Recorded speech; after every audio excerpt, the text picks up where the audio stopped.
GC, what do you got? All right, let's recap the weekend. Let's start with PFL. Adam Karish, one of my worst bets since we started the show. He got absolutely dominated. So yeah, that wasn't pretty. Don't start UFC great. Daniel Lacerda, our guy. Daniel De Silva, we're not sure which one it really is. We went with Lacerda. He loses as well, so we don't start off too good. But then we start coming back. Jocko Mearshart goes over 1.5. Grant Dawson, you see it. Then we win a few in a row. We get the Serrano-Taylor fight, goes the distance. Unfortunately, we lose Amanda Serrano money line. So it is what it is. Someone told me. I'm not happy about this, by the way, but I just want to say, I hate to say I told you so, but I told you so. I was going to say, someone out there told me. We'll get to that in a second. Okay, all right. Parlays, though. Parlays, we do great. We go 4-1. The only one we miss is the one that was finishing off with Amanda Serrano. So we do well there. And then someone told me the H-Wanting Dog of the Week. Look at that. Man, you keep upping the ante. I mean, Katie Taylor, Marlon Vera. Are they wolves? No, it feels like they could be like Is that German not from shepherds. the canine family, though? Is that not of canine? Oh, are they actual wolves? Frank's calling BS. I mean, they look maybe wolf or coyote-ish. Look, It's let's move wolves. on. I'm sorry. That's Is the that point. At least he did do a prairie dog. Is that 7 for 7?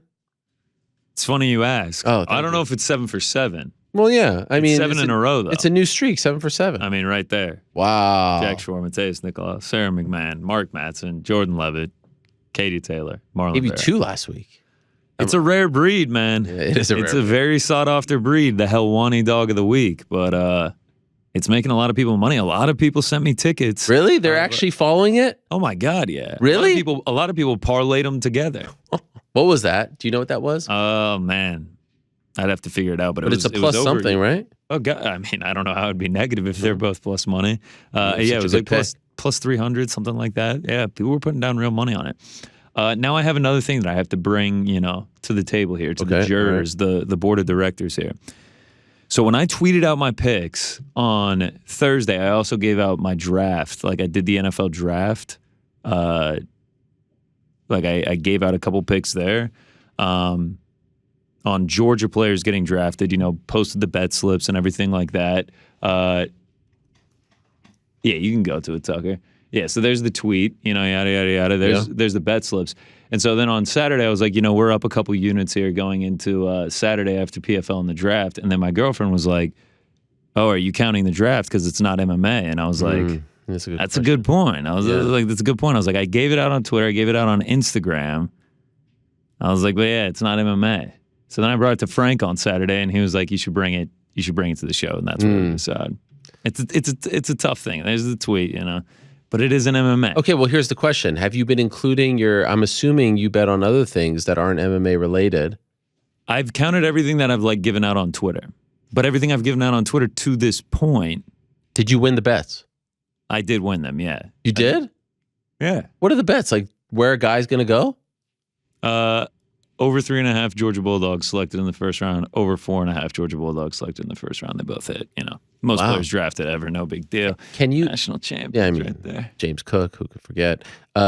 Could you pick that James Cook is going to go to the Bills? No, you can't do that. No, they got to be big names. Oh, you know what? I don't feel comfortable making this call. I'd like to turn it over to Mr. New York Ric. I don't think anybody can make this call. I think. No, we cannot include sports. That's not happening. Come on. That's good. Plus 375. I mean, come on. If I'm being honest, let's call it what it is. Even including WrestleMania is kind of dicey.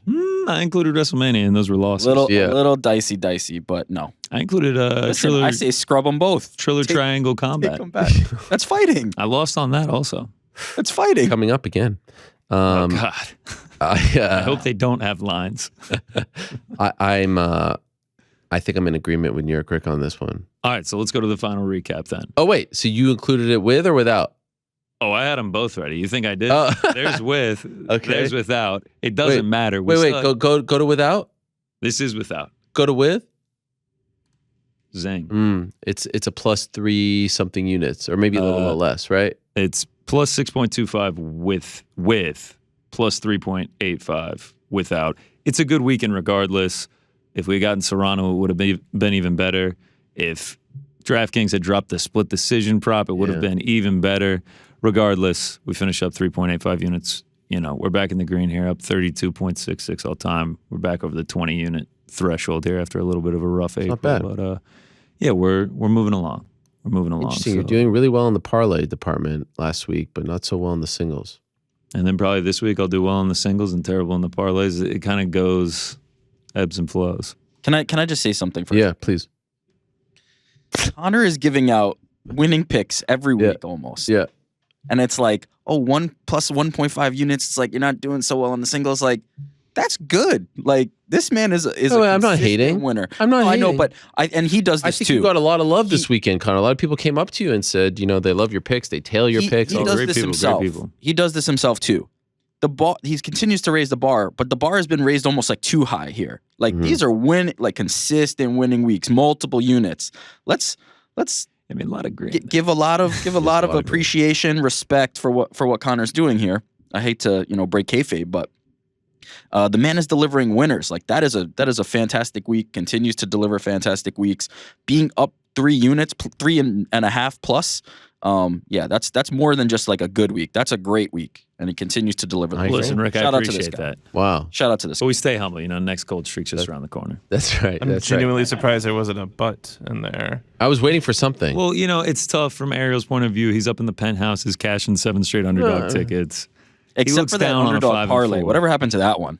Listen, that one was like you said, that's an old streak. I know. Okay, that's why I was like, well, I don't know. No, I'm currently 7 for 7. On the streak. Yeah. On Wait, the by the way, streak. if someone's like on a free throw streak, they don't say he's 7 for 12. No, they say he's hit his last 7. sure. That's yeah. what we say. Yeah, you've hit your last 7. But they wouldn't say he's 7 of 7. I didn't Very say all. favorable. By the way, Good. I didn't say 7 for 7 all time. I just said currently I'm on a 7 for 7 You're streak. doing good. Yeah, I don't know how many you gave out before I started.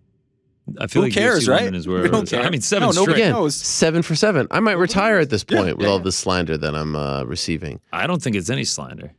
I think everybody's waiting on the next dog of the week. You taking a look By the at way, odds yet? I took a little gander. Don't love anything, and you said it last week. I don't have to have something every Don't week. force it. Yeah, why? Don't You see force one? it. You see one that I you see like? a few, but there's one. I mean, Connor knows. Connor This knows. guy, he loves himself some JG.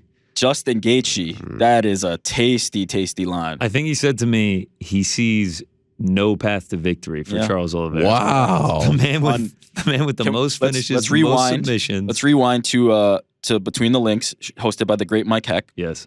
You'll recall we did champions coming up. Who's gonna win and defend? So far, I'm perfect. He is. Connor He not. Yes. I picked Aljamain Sterling. I mean, I don't want to, Barry H. Yeah. H picked Aljamain Sterling. I did indeed say I don't really see a path to victory for Charles Oliveira in this fight. I don't think that Charles is going to be able to get him down or get his back in a scramble or anything like that. And if he is standing in front of Justin Gaethje for 5 rounds or less, I don't see the legs holding up well. I don't see the face holding up well. I think Justin Gaethje is gonna put it on him.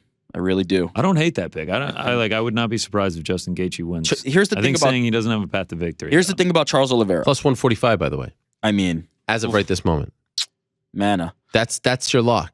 Charles Oliveira is not a very offensive grappler. He's not a takedown guy. He doesn't shoot for takedowns and take guys down. It's always in a scramble. It's always opportunistic. And don't get me wrong, the moment it hits the floor, you're cooked.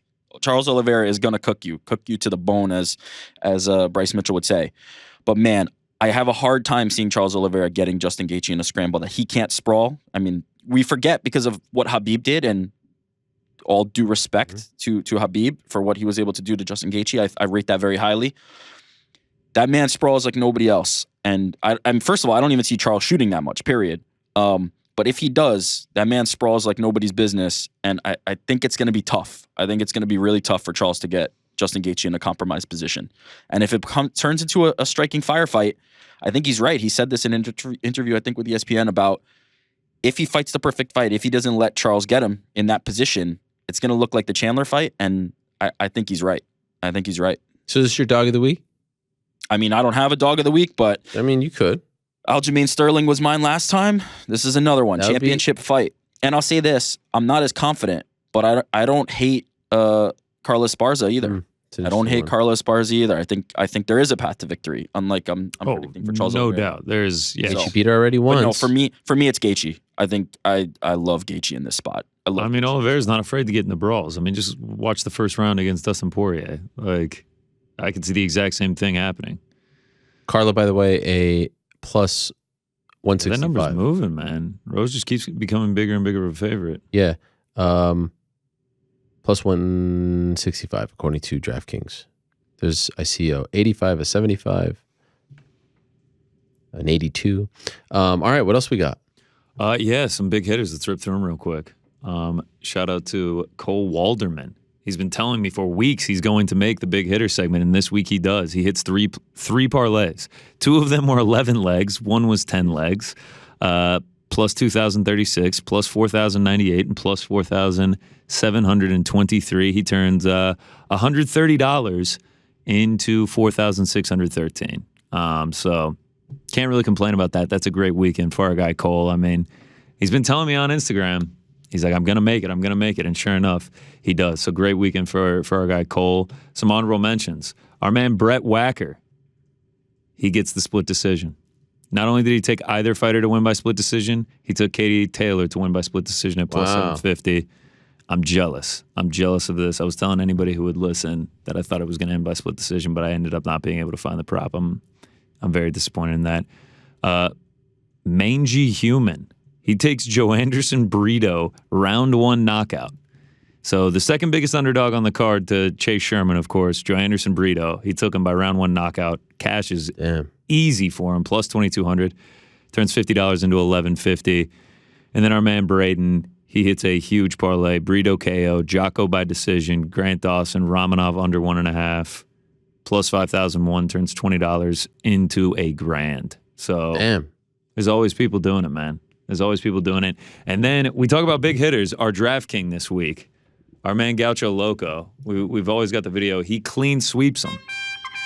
He wins the dollar league, he wins the money league, and he wins the big money exec league. This guy has been dominating it. Yeah, you recognize that one? Because this is like the 3rd time we've shouted him out. He just keeps winning. Like, this guy is unstoppable. I think his name is Eric Eastman. The dude is just... What does 1 week season mean?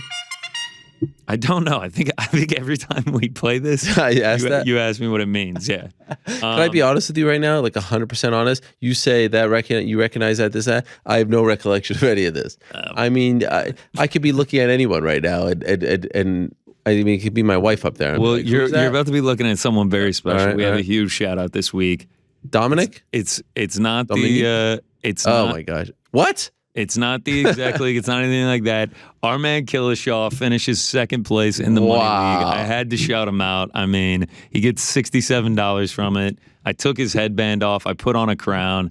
Look at how good we look standing together. He gets a shout out for 2nd place? Dude, he has been dying to get a crown put on his head. And the fact that Gaucho Loco clean swept everything. You felt it was only right. It was right. I don't know how I feel about this. For one, he didn't have the chutzpah to show up to... He didn't show up. Yeah, he didn't show up. He hit me up asking me if I was going to show up, and he didn't show up. Didn't show up. Nah. In New York, which is apparently where he lives. And I saw you record a video for him. Yeah, I did. I was trying to be nice. He thought he wasn't welcome or something. But he does that gimmick all the time where he thinks he's not well. He plays, he plays the victim. It's all an act. Here's the thing, though. Where do we draw the line? Now you're giving out shout-outs to 2nd place. Next week it's the 3rd place guy. I mean... It was very special circumstances. The fact that Gaucho Loco is just dominating everyone. I mean, this is child's play for him, and he's swept every league. 2nd place. He didn't get a video. He really wanted the moving crown video. You got to get 1st place for that. That's also... I don't know if people noticed... Really in the details, that's a prince crown. That's not a king crown. Okay. Very different things. Oh, the one you gave Killishaw. Yeah, Killishaw. That's clearly a prince crown. That's something that a prince would wear. All right, so don't get too big of a head. There's not even a jewel on it. There's no jewels. There's no nothing. I love it. It's for a prince. So. By the way, what is his picture? It's an NFT, bro. So I just swiped that from him. That's my NFT. Why is that an NFT? To me, that's just a cartoon. And what is it? I mean, that's all it is. But what is it? I can tell you because he has the special Twitter NFT thing. I can tell you exactly what it is. What does he got? Like an earring there? What is that? That's doodle number 3833 by OpenSea. Jeez, what a scam.